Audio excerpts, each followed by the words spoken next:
This is going to be a little bit random before we jump into the last part, but just a couple things.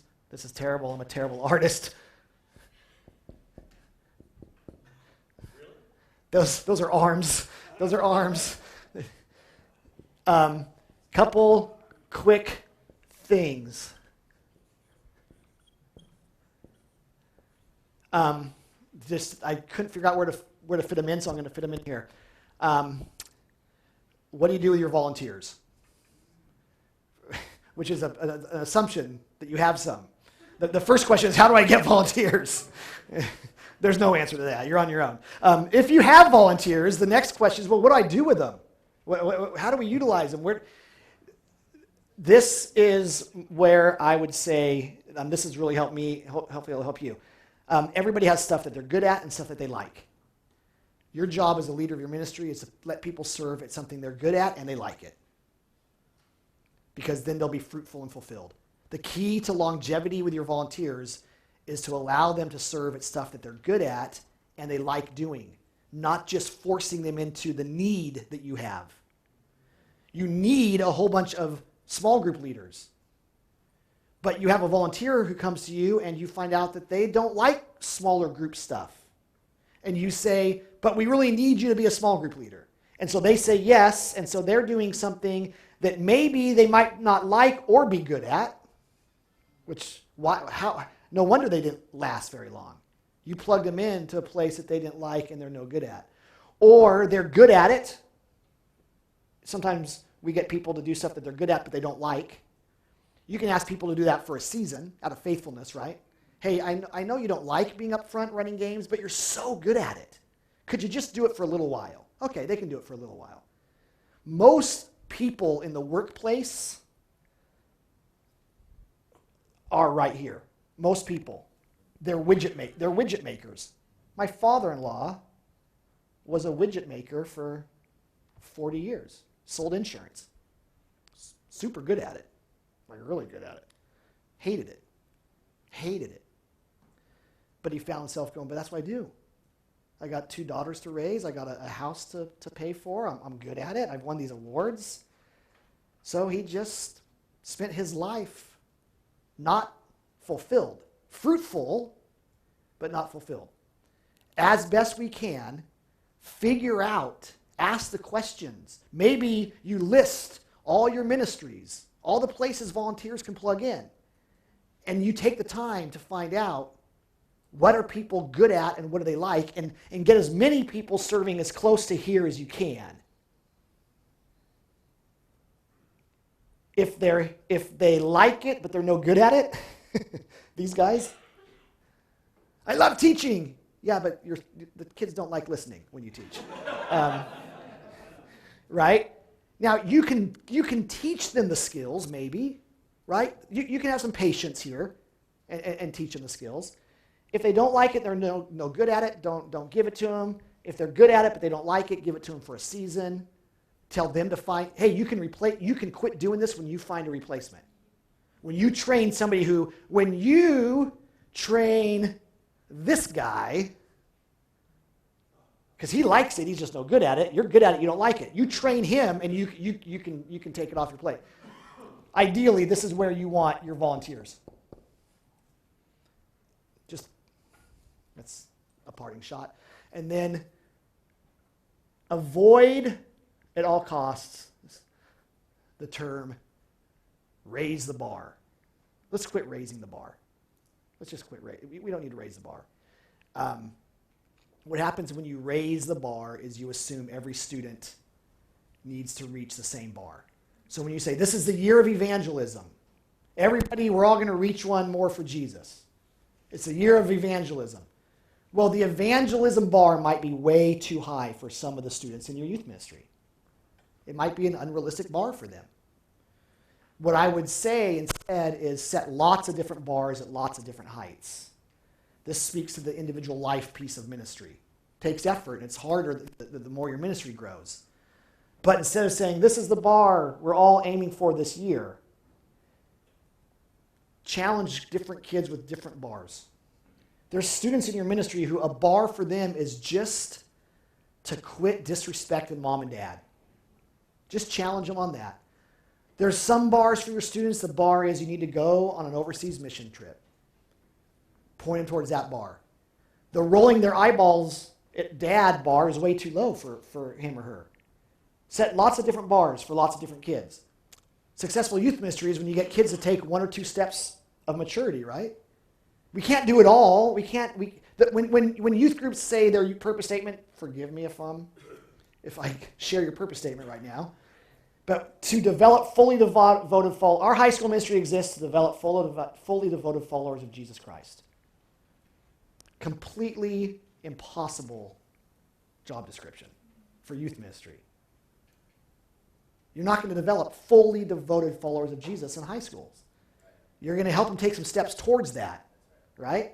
But you talk about pressure. Pressure on yourself is when you create a job description that you can't fulfill. So, lots of bars. And be satisfied. It's just as big a win when a student says, you know what? I think I'm gonna quit. I think I'm gonna quit calling in sick at my job every time I slept in. I'm gonna be honest and just tell them. That's just as big a win as the student who says, I think I'm going to Rwanda on a mission trip. For that kid, it's just as big a win. We don't celebrate those wins as often. So set lots of bars for lots of students. And then somebody asked me, they just said out of curiosity, are our small groups attached to our large group? Which would, when I say there's 100% attendance, or the attendance is the same, it's pretty easy to go, oh, I wonder if their small groups are attached. They're not. They're separate nights. We do our large group 4 times a weekend. It's identical every time. Twice on Saturday night, twice on Sunday morning. And we do our small group on a different midweek night in host homes. If you were to ask our student, if you were to count butts in the seats, attendance is almost the same. If you were to go to the weekend and say how many of you are in a small group, only about half the hands would go up. And that's because of the every other weekend kids, sports tournaments, but they're always home on Wednesday night when it's time to go to. So the consistency is way higher in small groups. If Pastor Rick came to me and said you can only do one thing, you can only do one thing. I don't know how it would fly at our church, but I would say I'm only doing small groups. If I can only do one thing, I'm only doing small groups because that's where kids come to Christ. That's where the John Millers are showing up in kids' lives. If I can only do one thing, I'm doing small group. It's that big of a deal for us. Why are small groups on different nights than your big events? Is there any reason behind that, or besides it's just more convenient? Well, there is part of original PDYM is you program for an audience with a purpose in mind, and that creates your program. And so you can't do everything successfully at one program. That was the original. For us now, it's more, we really believe in the 3 circles. We really believe in giving students a really good experiential opportunity, and it just doesn't happen as well. There's churches that do, there's a lot of churches that attach it. You just can't, for us, we want an authentic, experiential small group. And that doesn't happen if it's a 25-minute add-on to the large group program. It's just 20 minutes isn't enough. A half hour is not enough for it to really happen. And not every kid that comes to the large group is ready for a small group experience. How we've defined small group. For us, small group's a little bit deeper. It's a little bit more commitment. It's a little bit more, you're in this thing with the community of believers. Not everybody that comes is believers, but we program that way. And they can self-select if it's for them or not.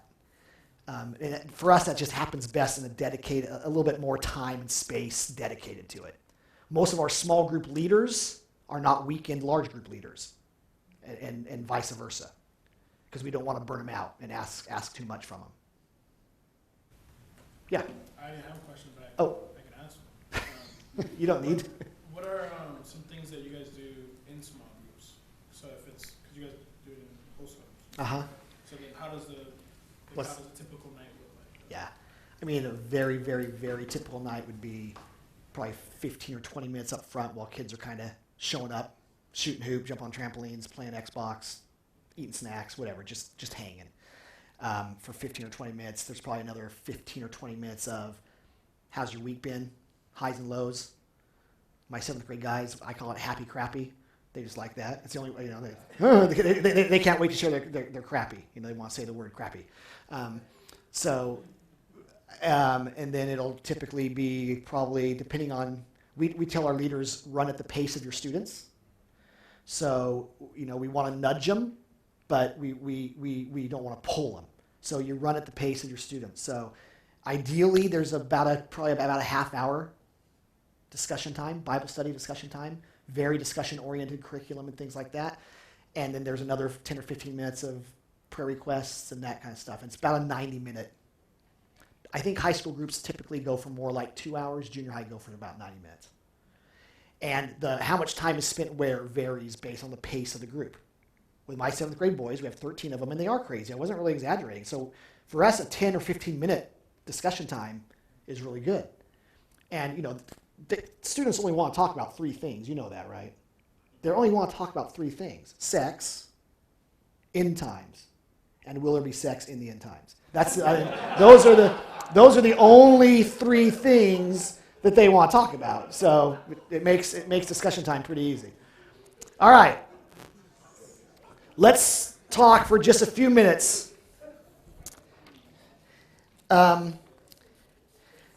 Some of the bigger changes, I put past 10 years.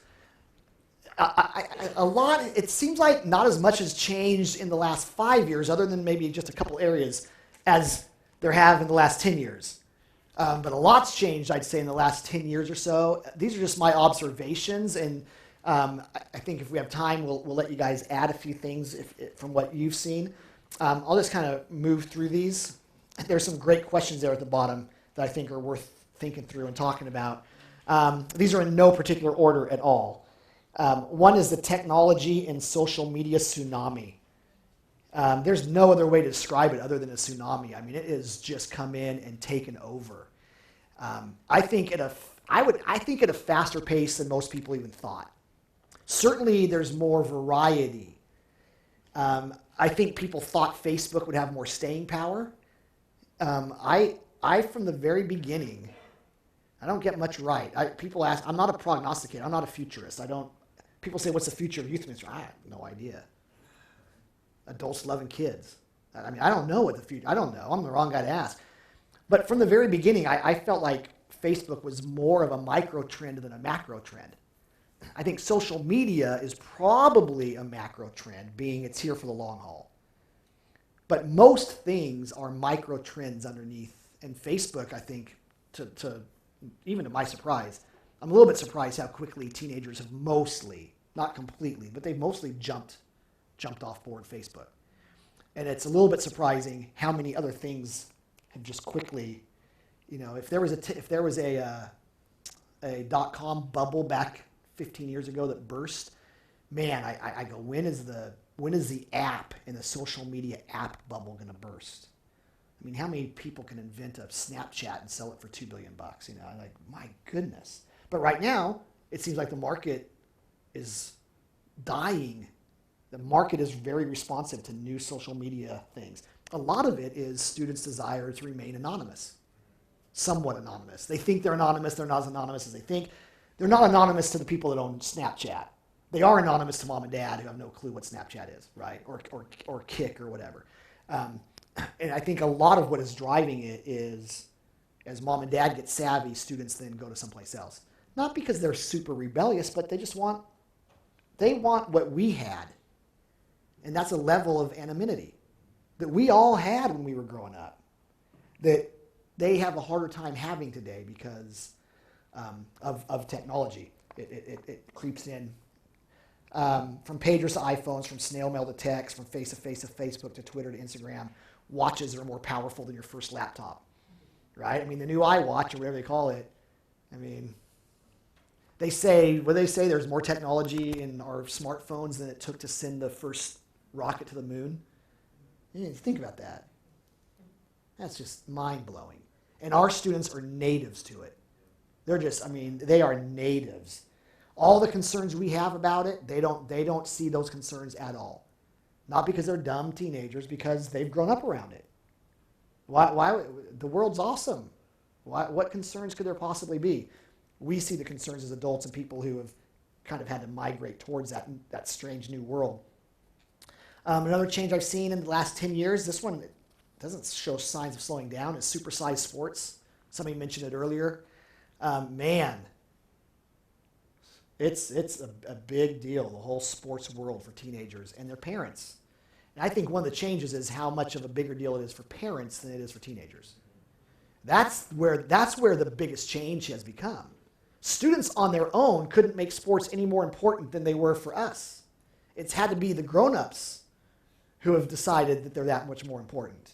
It's the grown-ups who decided it's okay to practice on Sunday. It's the grown-ups who decided, it's okay to be on a club team that requires year-round dedication instead of a son or a daughter who plays 4 different sports during the 4 different seasons, right? Parents have cranked up. More is required of athletes. Playing for fun no longer exists. Family schedules revolve around sports. The questions here, as I go through each of these, it's worth looking at. What ramifications do these changes have on youth ministry in a local church? Should the local church embrace them, fight against them, or kind of just ignore them? Just it is what it is. That's kind of the embracing them means leveraging them. Like, how can you leverage this stuff for your good? Increasingly post-Christian worldview. I don't know if that's necessarily a big one in the last 10 years, but less students with a built-in Christian worldview. Christian students less convinced and confident. Moralistic therapeutic deism. Here is my anecdote. Less God, more Jesus. We are on a Jesus push at Saddleback like we've never been on. Because everybody loves God.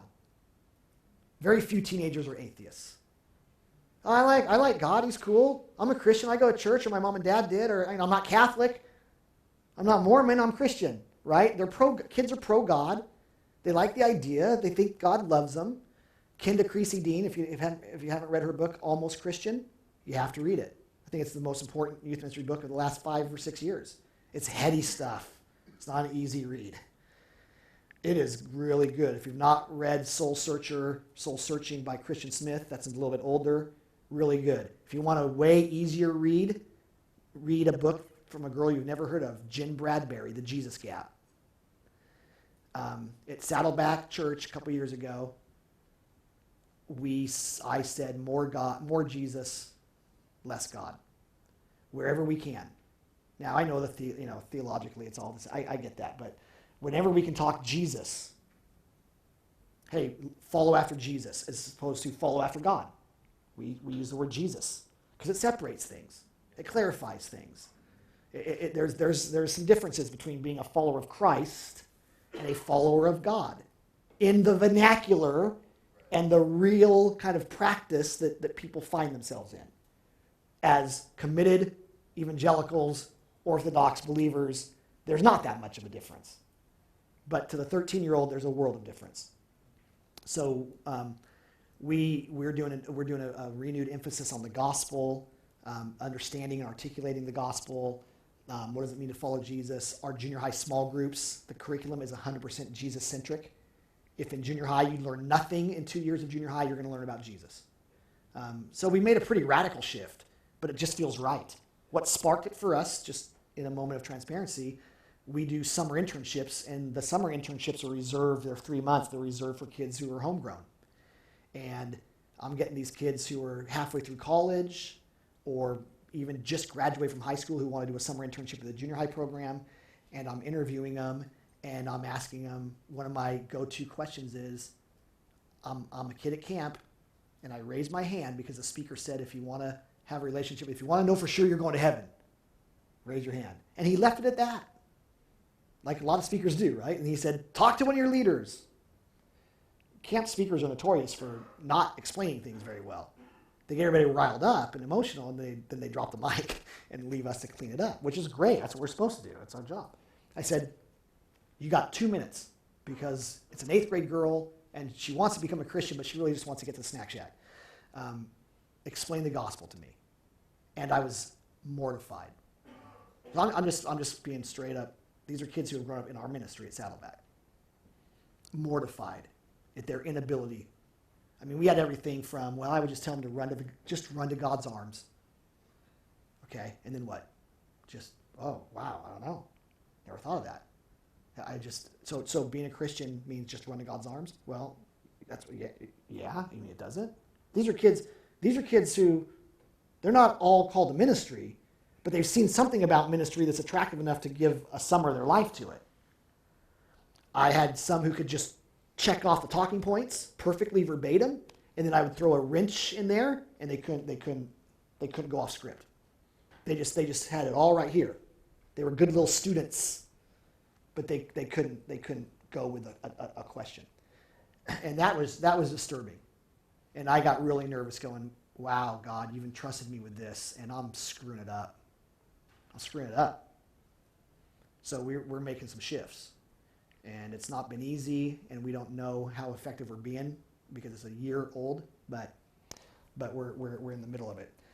Increased faith fade after high school. I don't think there's faith abandonment. I think there's faith fade. Abandonment means you'd say, forget it, I don't want anything to do with it, I'm out of here. It's like man overboard stuff, right? You abandon ship. You jump overboard. Most of our students don't abandon faith. There's a slow fade. There's a faith fade that they didn't see coming. They can't identify when it happened, but they just know that, you know what? Now as a junior in college, I'm not as committed to Christ as I was in high school. Well, what do you think happened? Gosh, I don't know.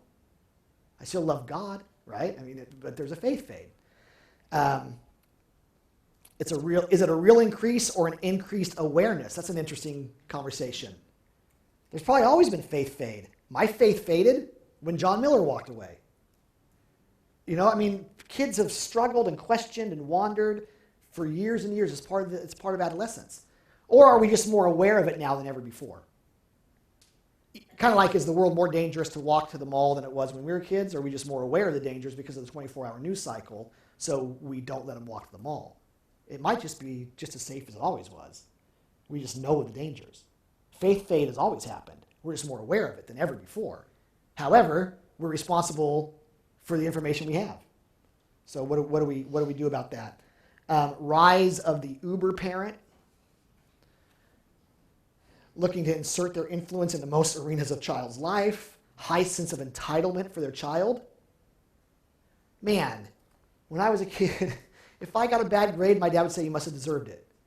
If I got called in the principal's office, my dad would say, what'd you do to get called in the principal's office? If I got punched in the face, my dad would say, why'd you tick the guy off? Did you punch him back? I mean, there was no like, I'm going to call Johnny's dad, he's not going to call the principal. He's not going to call the math teacher and demand that he sees every one of my test scores and assume that the teacher didn't teach.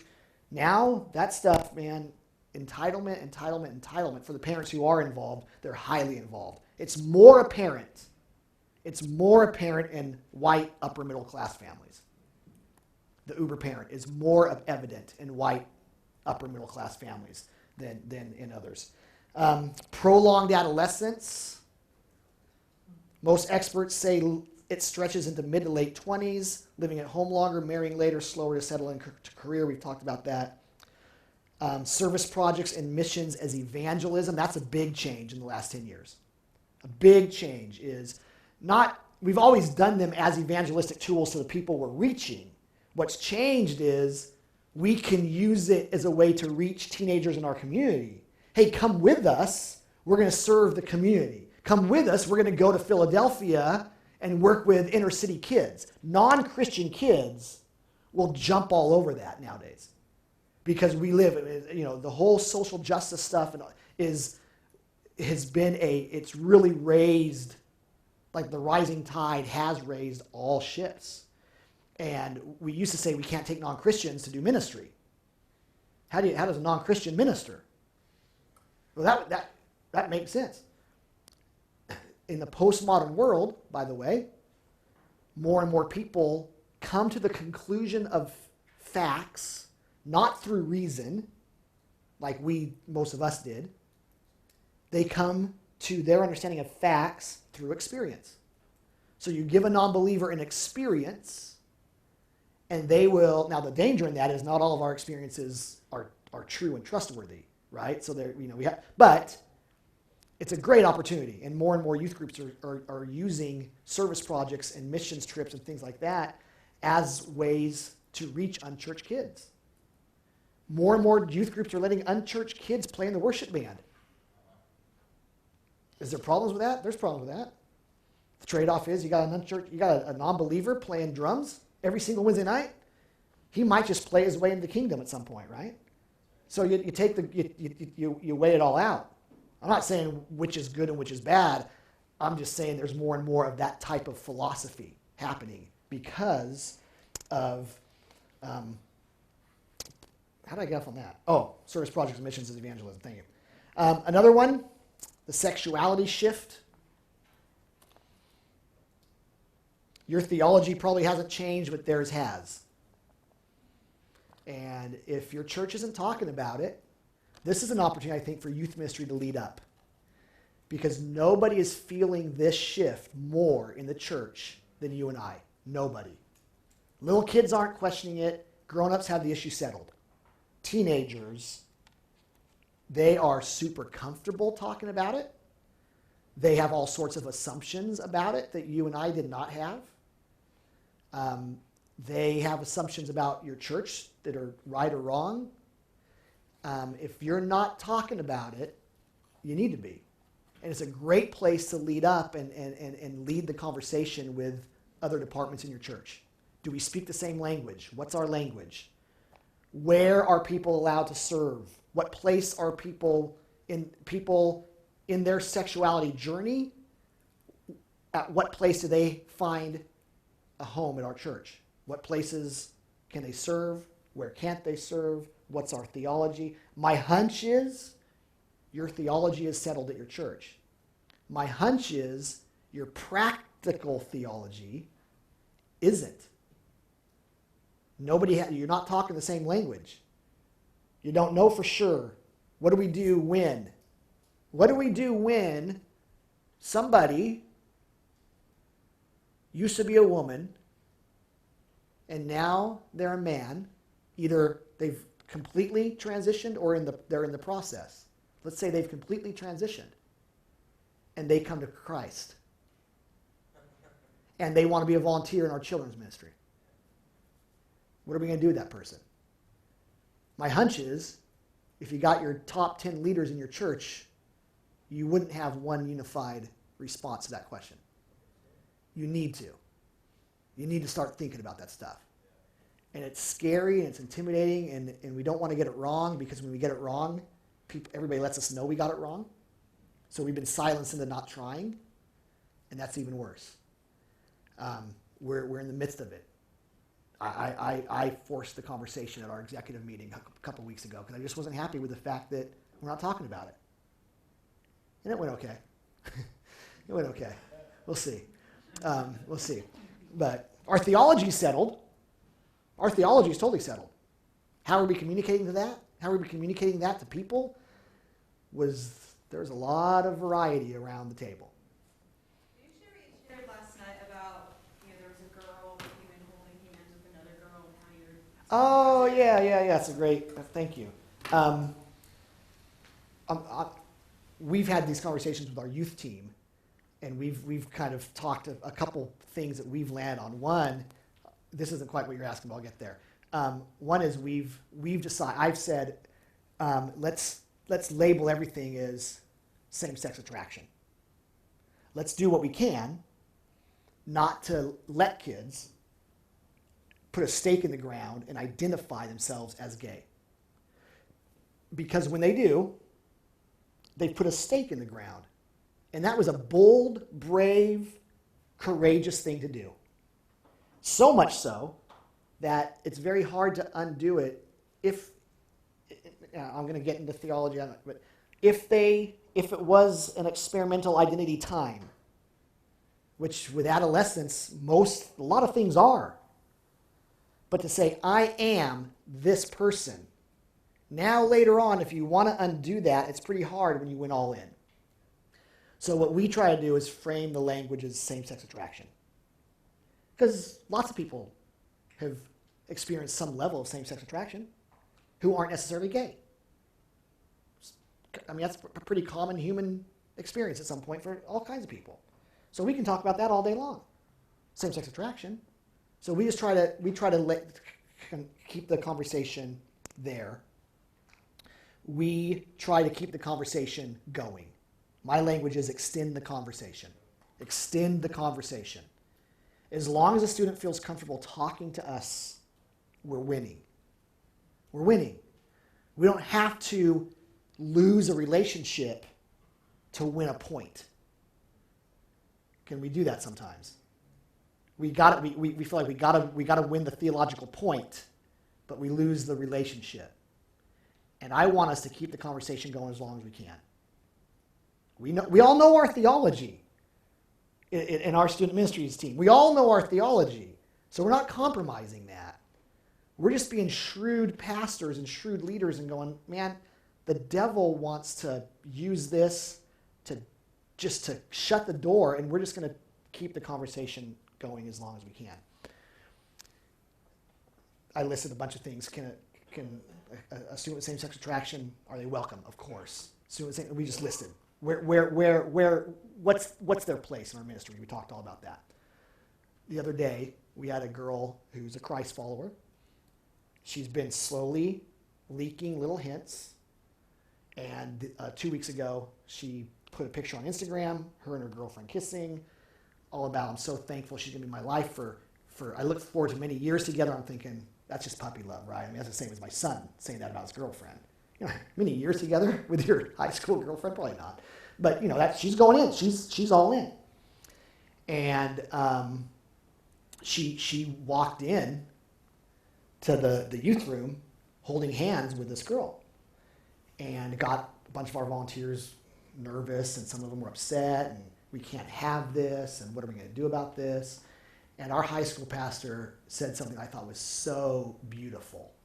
He said, hey, every kid that walks through these doors is holding hands with sin. We just don't know what it is. The advantage we have here is we know what she's holding hands with. And we know how to love her and encourage her and challenge her.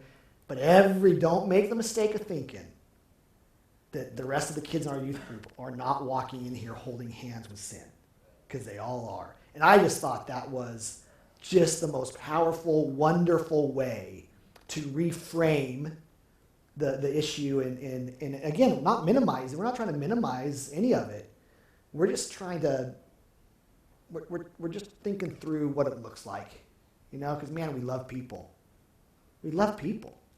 And Jesus loves people. My uncle is gay, and he's my favorite relative. He's not like soapbox, and he loves, and it messes with my theology, to be honest. He loves Jesus with all of his heart. Loves Jesus, and is in a relationship, and goes to a gay affirming church, and it messes with me a little bit. And he never ever talked about it until his mom and dad, my grandma and grandpa, died. And he never talked about it until my dad died. And he's the youngest, and my dad's twin is still alive. And now he always had his friend. For 26 years, he had his friend. But you couldn't talk about it. It was taboo. It was the unmentionable thing. And it just, man, that doesn't feel right. We got to figure it out. Got to figure it out. And I say it messes with my theology. It doesn't. I mean, I know what my theology is, but you see other things and you go, okay, God, where is this? How do we navigate this wisely and shrewdly? Sexuality shift. And the last one I just put, the slope is getting more slippery. Just look around. Pick your issue, pick your concern. The slope, Uber parents are getting more Ubery, right? Postmodernity is getting more postmodern. Supersized sports are getting more supersized. The sexual culture that we live in is getting more sexually charged. It's not, by the way, it's not just a same-sex issue. If we think our biggest sexual issue is same-sex issues, we're blinded. Because way more kids are holding hands with sleeping with their boyfriend and girlfriend than are holding hands with the same-sex relationship. Way more kids are holding hands with pornography than are holding hands with the same-sex relationship. Right? Way more kids are just holding hands with confusion and mixed messages. If you want to go to the 3,000 verses 42, they get 3,000 hours of sexual messaging and 42 hours. They don't get 42 hours from us. They get the 2-hour series we do once a year from us. Well, the same-sex stuff is just what's right here for us right now, and well-deserved. But it's just one of many parts of the slippery slope of sexuality. Okay, very quickly, things that never change. The journey of adolescence never changes. If you can Google this girl, I'm not sure what she's written. She's fantastic. Crystal Kurgis has her master's degree or her PhD in medieval literature. And as she was doing her not her thesis, her dissertation, she started noticing that in all sorts of medieval literature, there are adolescent characters, and these adolescent characters have the same things going on in their lives that teenagers today have. And she thought, wait a second, we've been taught that adolescence is a modern construct. That there was really no such thing. You were 13 years old and you went to work. Therefore, you were an adult.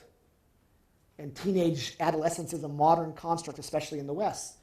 And she's saying these characters couldn't exist in fiction if they didn't exist in culture.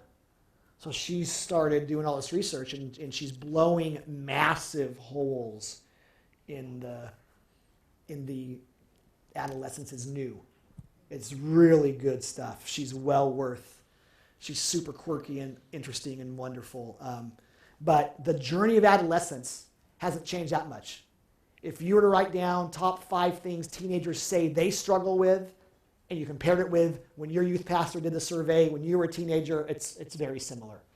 What's changed is the world in which they navigate that, but the journey and the process is mostly the same. What never changes is this will be no surprise, the need for adults who love Jesus and like teenagers. Never changes. What never changes is, hold on, now I'm going to kill my, is that us? There we go. What never changes is the need for adults to embrace the squiggle. Let me get to that. Where is it? Oh boy, hold on, sorry guys. Leave them wanting more. Thought you'd like that a second time. Oh, nope, there's that. Sorry. Where is my, oh, there I am. Oh wait, there I am. There's all my struggles. And just replace, my struggles were no different than struggles that kids face today. They were just in the 80s. Embracing the squiggle. Most youth workers feel the pressure to keep teenagers' spiritual journey on that trajectory. Man, they come to Christ, and if I'm a good enough youth pastor, I just keep them getting closer to Jesus every day. If I'm really good at what I do. And if mom and dad help, but we've bought into this. The reality is we all know that the faith journey looks more like that. Highs and lows, peaks and valleys, good days, bad days. It's sort of like the stock market. You have Black Friday, but you don't bail out because over time there's growth. That's the picture of, and we know that. Adolescent spiritual journey looks like that. And that's a litmus test. It's a litmus test. Because for some people, they look at that and it just, their eye twitches. Not on my watch. I'm here to straighten out this generation. No, you're not. You're here to walk alongside this generation. We're not here to straighten out the girl who walked into our youth group holding hands with her girlfriend. We're here to journey alongside her and point her to Jesus. The cross hasn't changed. It's a messy journey on your way to the cross. And we need adults who embrace the squiggle. They hug it out with the squiggle. They get it. I love the Apostle Paul, where he writes, and he wasn't a teenager when he wrote it, but he had a squiggly journey. I know what I want to do, but I don't do it. Squiggle. I know what I shouldn't do, but I do it anyway. Squiggle. I don't understand myself at all. Squiggle. Life is a squiggle. More so for teenagers than anybody else because of all the adolescent development stuff that they're going through. If you're not an expert on adolescent development, you need to be. You need to understand adolescent development and brain development, and it's changed as far as our understanding of brain development. It's really, really fascinating. Most neurologists, neuroscientists, brain doctors agree that the brain is not fully developed until 25, 26, 27 years old. By the way, really never has been. We just didn't understand that. Kind of interesting. So when you have 24-year-olds driving minivans full of kids up the mountain to summer camp, and then you wonder, why were they speeding? Why did they think that was okay to do a Chinese fire drill on the icy road? Well, because their brain's still developing, according to most. Something that has never changed, the desire to belong. That just never changes.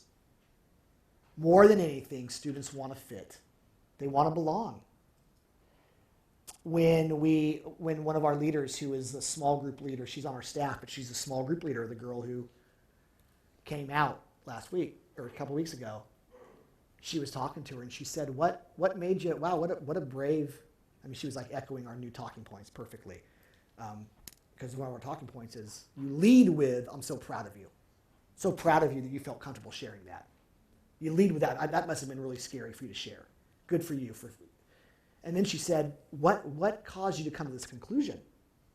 Like what gave you the, and she said, I was just tired of the tension. That was her answer. I was just tired of the tension. She wants to fit someplace. She wasn't fitting either place. She just wanted, and I want to say, welcome to real life, Life is all about tension. Christ doesn't promise to get rid of our tension. But what she was really saying was, I just needed to know where I fit. I was living in between, and I needed to land. And that's what she finally decided. They want to belong. And it's never changed. It just shows up in different ways than maybe it used to.